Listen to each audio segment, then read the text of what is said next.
We must focus our attention on matters that do or that deal with the public. Like an astute gambler who knows when to throw in and when to hold his cards. For Deputy President William Ruto, the past 1 year has been a tough choice between when to settle for pseudo-political diplomacy and when to confront political storms head-on. Wewe ni mwanaume bure. But on the same week when Kenyans marked the first anniversary since the March 9, 2018 cooperation deal between Ruto's boss, President Uhuru Kenyatta, and their joint 2017 chief rival, opposition leader Raila Odinga, Ruto was breathing fire at this man, whose motives in Jubilee have for the past 1 year largely remained suspicious to Ruto and his strategists. This rivalry hitting a boiling point on Saturday, ironically, as Ruto extended a shoulder to lean on to expelled ODM-elected Malindi legislator Aisha Jumwa, who faced the axe for joining Ruto's 2022 presidential bandwagon. How do you organize at your National Governing Council of a political party to discuss a single lady in Kenya? Aren't you ashamed? Surely. Shame on them.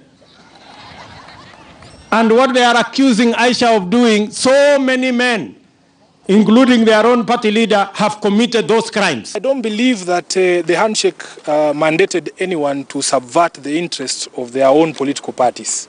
I have always said repeatedly that if indeed the handshake was about endorsing anyone for 2022, the first person to be endorsed on the steps of Harambee House would have been Raila Odinga by Uhuru Kenyatta. But is Ruto just paranoid of Raila? Or is it Raila's allies seeking relevance through consistent attacks on the deputy president? As the country's second in command, who is constitutionally barred from deputizing any future president, Ruto is arguably a front-runner in the 2022 presidential bid.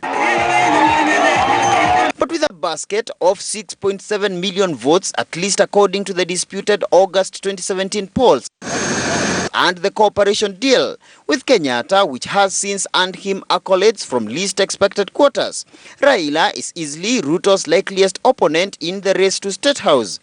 A state of affairs pundits argue is slowly crystallizing into a likely 2022 face-off between these two protagonists known for an abrasive brand of politics. Makofi sana as His Excellency the President. But a potential landmine stands in Ruto's way, the renewed war on corruption, which only days to the anniversary of the Kenyatta-Odinga deal appeared to steal the show in this year's devolution conference in Kirinyaga, where for the first time, Ruto appeared to differ with his boss President Kenyatta, who together with Odinga have been most outspoken in their criticism of claims by Ruto's allies that the counter-graft war has been politically weaponized to ultimately portray the deputy president as Mr. Boogeyman in the corruption narrative. Rumor mongers, propagandists, and peddlers of half-truths, exaggerations, and distortions meant for media headlines to execute covert political schemes. Don't come and tell us that it was not 20 billion, it was only 7. Let the investigating authorities complete the investigations. Who are you to tell us? How did you know? You are the thief who is trying to show us that, oh, the other thief running away. The question that I am being asked is actually like a hyena asking a herdsman, what is your interest in your herd?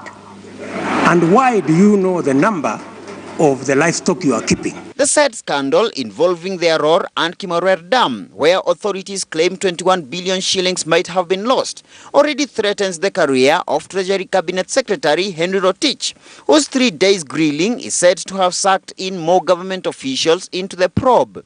Investigations into the scandal have since been extended to cover other mega dam and irrigation projects undertaken within the 6 years of the Jubilee administration. We must stop using the fight against corruption for political end. It must not be based on targeting individuals. It must not be based on targeting people based on community. Let's just let the evidence lead to the suspect and let the suspect now be charged in court. The most corrupt are the politicians. So that's why corruption is politicized. And they seem those who are who are targeted from other sectors, they are connected to strong politicians. And that's why we have a problem. Wewe uweze kuzungumuza your deputy akipigwa. Hypocrisy ni ya nini hii? Come out. Sema is true. Ruto ameiba. Na ameiba wapi? Na hiyo pesa iko wapi? Lakini msiwachilie nchi ikae, wananchi wanagawanyika sasa kwa ukabila. Mremi Mwangi, KTN News.